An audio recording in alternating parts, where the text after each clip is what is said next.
Bashing Berlin സ്പെഷ്യൽസിന്റെ റിവ്യൂയിലേക്ക് എല്ലാവർക്കും സ്വാഗതം. ഇന്നലെ WWE ജർമ്മനിയിൽ ചെയ്ത ഈ ഷോ എങ്ങനെയുണ്ട് എന്ന് ചോദിച്ചാൽ നല്ല അടിപൊളി ഷോ ആയിട്ടാണ് തോന്നിയത്. അതുപോലെ തന്നെ ഓഡിയൻസിന്റെ സപ്പോർട്ട് പ്രത്യേകം എടുത്തു പറയണം. എല്ലാ മാച്ചുകൾക്കും വേറെ ലെവൽ സപ്പോർട്ടാണ് ഫാൻസ് കൊടുത്തിട്ടുള്ളത്. അതുകൊണ്ട് തന്നെ മാച്ച് കാണുമ്പോൾ നല്ല ത്രില്ലായിരുന്നു. അപ്പോൾ എല്ലാം കൊണ്ടും ബാഷിംഗ് ബെർലിൻ ഒരു അടിപൊളി ഷോ ആയിട്ടാണ് മുന്നോട്ട് പോയിട്ടുള്ളത്. ഇതിൽ ഫസ്റ്റ് ഷോ സ്റ്റാർട്ട് ചെയ്തപ്പോൾ അൺഡിസ്പ്യൂട്ടഡ് WWE ചാമ്പ്യൻഷിപ്പ് മാച്ചാണ് നടന്നത്. Undisputed WWE champion Cody Rhodes versus Kevin Owens, ഇവർക്കാണ് ഈ മാച്ച് നടന്നത്. അപ്പോൾ ഈ മാച്ചിനെ പറ്റി നോക്കുമ്പോൾ മാച്ചിന്റെ സ്റ്റാർട്ടിങ് ഒട്ടും സെറ്റ് ആവാത്തതുപോലെയാണ് മുന്നോട്ട് പോയത്. എന്നാൽ മാച്ചിന്റെ പകുതിക്ക് വെച്ച് മാച്ച് ട്രാക്കിൽ കയറി ഇവര് രണ്ടുപേരും ഭയങ്കരമായി ഫൈറ്റ് എല്ലാം ചെയ്ത് നല്ല ഇൻട്രസ്റ്റിംഗ് ആയിട്ട് ഈ മാച്ച് മുന്നോട്ട് കൊണ്ടുപോയിട്ടുണ്ടായിരുന്നു. രണ്ടുപേരുടെയും പെർഫോമൻസ് നന്നായിട്ടുണ്ട്. മാച്ചിന്റെ പകുതിക്ക് വെച്ച് കോഡി റോഡ്സ് ക്രോസ് റോഡ്സ് കൊടുത്തുകൊണ്ട് കെവിൻ ഓവൻസിനെ പിൻ ചെയ്യുമ്പോൾ കെവിൻ ഓവൻസ് അത് കിക്കൗട്ട് ചെയ്തു. അതുപോലെ തന്നെ കെവിൻ ഓവൻസ് സ്റ്റണ്ണർ എല്ലാം ചെയ്തപ്പോഴും കോഡി റോഡ്സ് കിക്കൗട്ട് ചെയ്തു. അതുപോലെ തന്നെ back to back Cody Rhodes Kevin ഓവൻസിനെ ക്രോസ് റോഡ്സ് ഫിനിഷർ ചെയ്യാൻ നോക്കുമ്പോൾ അതും കെവിൻ ഓവൻസ് റിവേഴ്സ് ചെയ്തുകൊണ്ട് സ്റ്റണ്ണർ ഫിനിഷർ ചെയ്തിരുന്നു. പക്ഷേ അതും കോഡി റോഡ്സ് കിക്കൗട്ട് ചെയ്തു. മാച്ചിൻ്റെ അവസാനം കോഡി റോഡ്സ് ടോപ്പ് റോപ്പിൻ്റെ മുകളിൽ ജമ്പ് ചെയ്ത് കോഡി കട്ടർ ചെയ്യാൻ നോക്കുന്ന സമയത്ത് കോഡി റോഡ്സിൻ്റെ കാലിൽ ഇഞ്ചുറി സംഭവിച്ചതുപോലെയും പിന്നീട് അത് ടാർഗറ്റ് ചെയ്ത് കെവിൻ ഓവൻസ് അറ്റാക്ക് ചെയ്യാൻ നോക്കുന്നത് പോലെയെല്ലാം കാണിച്ചുവെങ്കിലും അറ്റാക്ക് ചെയ്തില്ല. അതായത് ഇവരുടെ ഫ്രണ്ട്ഷിപ്പ് സ്റ്റോറി അവിടെ കാണിച്ചുകൊണ്ട് കോഡി റോഡ്സ് ഓക്കെ ആണ് എന്ന് പറഞ്ഞതിന് ശേഷമാണ് വീണ്ടും ഫൈറ്റ് ചെയ്തത്.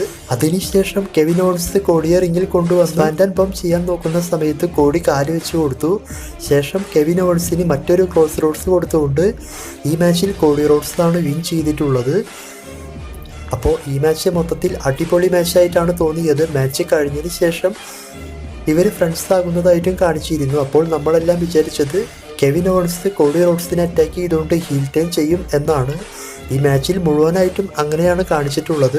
എന്നാൽ അങ്ങനെയൊന്നും സംഭവിച്ചില്ല. അപ്പോൾ മൊത്തത്തിൽ ഈ മാച്ച് നല്ല അടിപൊളി മാച്ചായിരുന്നു.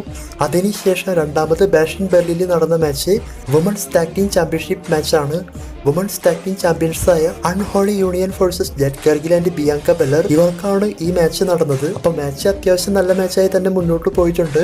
രണ്ട് ടീമിൻ്റെയും പെർഫോമൻസ് എല്ലാം നന്നായിട്ടുണ്ട്. മാച്ചിൽ കൂടുതലായിട്ടും ബിയാങ്ക ബെല്ലർ അടി വാങ്ങുന്നതായിട്ടാണ് കാണിച്ചിട്ടുള്ളത്. അവസാനം ജെറ്റ് കർഗിൽ ഇറങ്ങുമ്പോഴാണ് കുറച്ചും കൂടി ഇൻട്രസ്റ്റ് ആയിട്ട് മാച്ച് മുന്നോട്ട് പോയത്. അതേസമയം Alba Fyre and Isla Dawn Bianca ബെല്ലറെ ഫിനിഷർ ചെയ്ത് വിൻ ചെയ്യാൻ നോക്കിയെങ്കിലും സാധിച്ചില്ല. ജെറ്റ് കർഗിൽ അത് കയറി തടഞ്ഞു. പിന്നീട് മാച്ചിൻ്റെ അവസാനത്തിൽ ബിയാങ്ക ബെല്ലർ ജെറ്റ് കർഗിൽ അവരുടെ കോംബോ ഫിനിഷർ പോലെയെല്ലാം ചെയ്തുകൊണ്ട് ഈ മാച്ചിൽ Bianca Belair and Jade Cargill Alba Fyre and Isla Dawn ഇവരെ തോൽപ്പിച്ചുകൊണ്ട് ന്യൂ വുമൺസ് ടാഗ് ടീം ചാമ്പ്യൻസായി മാറി. അപ്പോൾ ഈ മാച്ചിൽ നമ്മൾ പറഞ്ഞ പ്രഡിക്ഷൻ തെറ്റിപ്പോയി. ഈ മാച്ചിന്റെ അവസാനം ബിയാങ്ക ബെല്ലർ ജെറ്റ് കർഗിൽ ഫൈറ്റ് ചെയ്ത് അല്ലെങ്കിൽ അവർക്ക് സ്പാർക്ക് വന്ന് റെസൽമേനിയ പ്ലാൻ വരും എന്നാണ് വിചാരിച്ചത്. അപ്പോൾ ഈ റിസൾട്ട് മാത്രമാണ് ഒരു പ്രശ്നമായിട്ട് തോന്നിയത്. അതിനുശേഷം ഒരു വേറെ ലെവൽ മാച്ചാണ് നടന്നത്. CM പങ്ക് വേഴ്സസ് ഡ്രൂ മാക്കൻടയർ, ഇവർക്ക് സമ്മർ സ്ലാമിൽ നടന്നതിന്റെ റീമാച്ചായിട്ട് ഒരു സ്ട്രാപ്പ് മാച്ചാണ് നടന്നത്. അപ്പോൾ ഈ മാച്ചിനെ പറ്റി നോക്കുമ്പോൾ ഒന്നും പറയാനില്ല. വേറെ ലെവൽ മാച്ചായിട്ടാണ് ഈ മാച്ച് മുന്നോട്ട് പോയിട്ടുള്ളത്. പിന്നെ ഈ മാച്ചിൽ ഫിനിഷറൊക്കെ ചെയ്ത് പിൻ ചെയ്ത് വിൻ ചെയ്യാൻ സാധിക്കില്ല. റിംഗ് കോർണറിൽ 4 സൈഡിൽ വെച്ചിട്ടുള്ള ലൈറ്റുകൾ ടച്ച് ചെയ്തുകൊണ്ട് ഓൺ ആക്കണം, എന്നാൽ മാത്രമേ വിൻ ചെയ്യാൻ സാധിക്കൂ. മാച്ച് സ്റ്റാർട്ട് ചെയ്യുന്നതിനേക്കാൾ മുൻപായിട്ട് മെക്കൻടയർ CM പങ്കിനെ ഭയങ്കരമായി അറ്റാക്ക് ചെയ്തു. കമന്ററി ടേബിളിൻ്റെ അവിടെയെല്ലാം കൊണ്ടുപോയി. പിന്നീടാണ് സ്റ്റാപ്പ് എല്ലാം കയ്യിലിട്ട് മാച്ച് ഒഫീഷ്യലായി സ്റ്റാർട്ട് ചെയ്തത്. അതിനുശേഷം CM പങ്കും ഡ്രൂ മാക്കൻടയറെ എല്ലാം അറ്റാക്ക് ചെയ്തിട്ടുണ്ട്. അതുപോലെ തന്നെ മാക്കൻടയറും തിരിച്ച് അറ്റാക്ക് ചെയ്തിട്ടുണ്ട്. അങ്ങനെ മാച്ച് നല്ല ഇൻട്രസ്റ്റിംഗ് ആയി പോകുമ്പോൾ പെട്ടെന്ന് തന്നെ മാക്കൻടയറും പ്രതീക്ഷിക്കാത്തൊരു ടൈമിൽ CM പങ്കിനെ ക്ലൈമോർ കിക്ക് ചെയ്തു. അവിടുന്ന് മാച്ച് നല്ല ഇൻട്രസ്റ്റിംഗ് ആയി പോകുമ്പോൾ CM പങ്കിന് വിൻ ചെയ്യാനായിട്ടൊരു അവസരം കിട്ടും. എന്നാൽ CM പങ്ക് വിൻ ചെയ്യാൻ നിൽക്കാതെ വീണ്ടും ഡ്രൂ മാക്കൻടയർ അറ്റാക്ക് ചെയ്യുന്നതായിട്ടെല്ലാം കാണിച്ചിരുന്നു. മാച്ചിൻ്റെ അവസാനത്തിലേക്ക് വന്നു കഴിഞ്ഞാൽ റിംഗ് സൈഡിൽ വെച്ചിട്ടുള്ള ഒരു ടേബിളിൻ്റെ മുകളിലേക്ക് CM പങ്കിനെ എടുത്ത് ഡ്രൂ മാക്കൻടയർ ഇടുന്നതായിട്ടും ആ ടേബിളെല്ലാം പൊട്ടുന്നതായിട്ടും ശേഷം റിങ്ങിലേക്ക് കൊണ്ടുവന്ന് ക്ലൈമോർ ചെയ്ത് ഡ്രൂ മാക്കൻടയർ വിൻ ചെയ്യാൻ പോയി എങ്കിലും അവിടെ CM പങ്ക് ബ്ലോക്ക് ചെയ്ത് നിർത്തി ഡ്രൂ മാക്കൻടയറിന് ഗോ ടു സ്ലീപ്പ് ഫിനിഷർ കൊടുത്തു. പിന്നീട് അങ്ങോട്ട് ബാക്ക് ടു ബാക്ക് നിറയെ ഗോ ടു സ്ലീപ്പ് ഫിനിഷർ കൊടുത്തുകൊണ്ട് ഓരോ സൈഡും ടച്ച് ചെയ്യുമ്പോൾ ഫിനിഷർ കൊടുത്തു പോകുന്നത് പോലെയാണ് ഈ മാച്ചിൽ കാണിച്ചിട്ടുള്ളത്. അതായത് അങ്ങനെയാണ് മെക്കൻഡയറിനെ തോൽപ്പിച്ചുകൊണ്ട് ഈ മാച്ചിൽ CM പങ്ക് വിൻ ചെയ്തത്. അപ്പോൾ ഈ മാച്ചിന്റെ ക്ലൈമാക്സ് എല്ലാം വേറെ ലെവലായിട്ടുണ്ട്. അപ്പോൾ ഈ മാച്ച് ഇത്രമാത്രം നന്നായതുകൊണ്ട് തന്നെ ഇവരുടെ ഹെൽ ഇൻ എ സെൽ മാച്ചിനും നല്ല ഹൈപ്പ് ഉണ്ടാവാനാണ് ഇനി പോകുന്നത്. അപ്പോൾ രണ്ടുപേരും നല്ല പെർഫോമൻസ് ചെയ്തതായിട്ടാണ് എനിക്ക് തോന്നിയത്. നിങ്ങൾക്ക് ഈ മാച്ച് ഇഷ്ടപ്പെട്ടോ എന്ന് കമൻറ്റ് ചെയ്യുക. പിന്നീട് mixed tag team match the Terror Twins versus Judgment Day, Damian Priest, Rhea Ripley, Liv Morgan, Dominic Mysterio. അപ്പോൾ ഈ മാച്ചിനെ പറ്റി നോക്കുമ്പോൾ ഇതും നല്ല മാച്ചായിട്ടാണ് മുന്നോട്ട് പോയിട്ടുള്ളത്.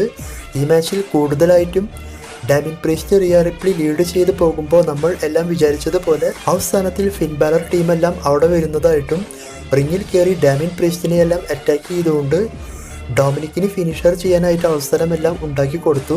പിന്നീട് ഡൊമിനിക് മിസ്റ്റീരിയോ ഡാമിൻ പ്രീസ്റ്റിനെ 619 ചെയ്ത് ഫിനിഷറെല്ലാം ചെയ്തു എങ്കിലും ഡാമിൻ പ്രീസ്റ്റ് അതെല്ലാം കിക്ക് ഔട്ട് ചെയ്തു. ഇത് കണ്ട ഫിൻ ബാലർ ഷോക്കായി നിൽക്കുന്നതായിട്ടെല്ലാം പിന്നീട് ഡാമിൻ പ്രീസ്റ്റ് ഇവരെയെല്ലാം അറ്റാക്ക് ചെയ്തുകൊണ്ട് റിയ റിപ്ലിയോട് ലിവ് മോർഗനെ ഫിനിഷർ ചെയ്ത് മാച്ച് അവസാനിപ്പിക്കാനായിട്ട് പറയും. അതുപോലെ തന്നെ റിയ റിപ്ലി ലിവ് മോർഗനെ ഫിനിഷർ ചെയ്ത് ലിവ് മോർഗനെ തന്നെ പിൻ ചെയ്ത് ഈ match Damian Priest and Rhea Ripley ഇവരാണ് വിൻ ചെയ്തത്. അപ്പോൾ ഇതും നല്ല മാച്ചായിരുന്നു. അതിനുശേഷം ബാഷ് ഇൻ ബെർലിൻ സ്പെഷ്യൽസിന്റെ മെയിൻ ഇവന്റായി നടന്നത് വേൾഡ് ഹെവി വെയ്റ്റ് ചാമ്പ്യൻഷിപ്പ് മാച്ചാണ്. World heavyweight champion Gunther versus Randy Orton, ഇവർക്കാണ് ഈ മാച്ച് നടന്നത്. അപ്പോൾ ഈ മാച്ച് എങ്ങനെയുണ്ട് എന്ന് ചോദിച്ചാൽ മാച്ച് സ്റ്റാർട്ട് ചെയ്ത് കുറച്ച് സമയം കഴിഞ്ഞാണ് രണ്ടുപേരും ഭയങ്കരമായി ഫൈറ്റ് ചെയ്യാൻ തുടങ്ങിയത്. ആ സമയത്ത് റാൻഡി ഓർട്ടൺ സ്റ്റെപ്പിന്റെ മുകളിലേക്ക് ഗന്ധറിനെ വലിച്ചെറിയുമ്പോൾ ഗന്ധറിന്റെ കൈക്ക് ഇഞ്ചുറി സംഭവിക്കുന്നത് പോലെയെല്ലാം കാണിച്ചിരുന്നു. പിന്നീട് മാച്ചിന്റെ പകുതിക്ക് വെച്ച് റാൻഡി ഓർട്ടനെ പവർ ബോം ഫിനിഷർ ചെയ്യാൻ നോക്കിയെങ്കിലും കൈക്ക് ഇഞ്ചുറി സംഭവിച്ചതുകൊണ്ട് ചെയ്യാൻ സാധിക്കാത്തത് പോലെയാണ് കാണിച്ചത്. പിന്നീട് റാൻഡി ഓർട്ടൺ RKO ചെയ്തു എങ്കിലും അത് ഗന്ധർ കിക്ക് ഔട്ട് ചെയ്തു. അതുപോലെ തന്നെ മാച്ചിൻ്റെ അവസാനത്തോട് കൂടിയിട്ട് റിംഗ് സൈഡിൽ പോയി റിങ്ങിന് പുറത്ത് പോയി ഫൈറ്റ് ചെയ്യുമ്പോൾ റാൻഡി ഓർട്ടൺ സ്റ്റെപ്പിൻ്റെ മുകളിലേക്ക് ഗന്ധറിനെ എടുത്തടിച്ച് അതേ സ്റ്റെപ്പിൻ്റെ മുകളിൽ കയറി നിന്ന് കമന്ററി ടേബിളിൻ്റെ മുകളിലേക്കും ഗന്ധറിനെ എടുത്തടിച്ചുകൊണ്ട് റാൻഡി ഓർട്ടൺ ആ ടേബിൾ ഉൾപ്പെടെ പൊട്ടിച്ചു. എന്നിട്ട് റിങ്ങിൽ കൊണ്ടുവന്ന് RKO ചെയ്യാൻ നോക്കുമ്പോൾ ഗന്ധർ അത് ഒഴിഞ്ഞു മാറുന്നതായിട്ടും റാൻഡി ഓർട്ടൺ ഡയറക്റ്റായിട്ട് റിങ്ങിൽ പോയി വീണ് ഇഞ്ചുറി സംഭവിക്കുന്നത് പോലെയാണ് കാണിച്ചത്. പിന്നീട് ഈ ഒരു അവസരം ഉപയോഗിച്ച് സ്ലീപ്പർ ലോക്കെല്ലാം ചെയ്തു എങ്കിലും റാൻഡി ഓർട്ടൺ എസ്കേപ്പ് ആകാൻ നോക്കി, പക്ഷെ സാധിച്ചില്ല. പിന്നീട് ഈ ലോക്ക് ഇങ്ങനെ കണ്ടിന്യൂസ് ആയി പിടിച്ചുകൊണ്ടിരിക്കുമ്പോൾ അവസാനം റാൻഡി ഓർട്ടൺ ഈ മാച്ച് തോറ്റു എന്ന് പറഞ്ഞുകൊണ്ട് മാച്ച് റെഫറി അവസാനിപ്പിച്ച് Gunther still world heavyweight ചാമ്പ്യനായി. മാച്ച് കഴിഞ്ഞതിന് ശേഷമാണ് അത് സംഭവിച്ചത്. അതായത് Randy Orton world champion Gunther shake hand ചോദിച്ച സമയത്ത് റാൻഡി ഓർട്ടൺ ഷെയ്ക്കേൻഡ് എല്ലാം കൊടുത്തുകൊണ്ട് പരസ്പരം റെസ്പെക്ട് ചെയ്യുന്നതായിട്ട് കാണിച്ചുകൊണ്ടാണ് Bash in Berlin end card കാണിച്ച് അവസാനിപ്പിച്ചത്. അപ്പോൾ മൊത്തത്തിൽ ഈ ഒരു ഷോ ഞാൻ പറഞ്ഞതുപോലെ അടിപൊളിയാണ്. ചെയ്തിട്ടുള്ള മാച്ച് എല്ലാം നന്നായിട്ടുണ്ട്. അപ്പോൾ ഈ സ്പെഷ്യലിൽ ഏറ്റവും ഇഷ്ടപ്പെട്ട മാച്ച് എൻ്റെ പറയുകയാണെങ്കിൽ CM പങ്ക് വേഴ്സസ് ഡ്രൂ മെക്കിൻടയർ. ഇവരുടെ മാച്ച് ഒരു രക്ഷയുണ്ടായിരുന്നില്ല. ബാഷ് ഇൻ ബെർലിനെ പറ്റി നിങ്ങളുടെ അഭിപ്രായം കമൻറ്റ് ചെയ്യുക.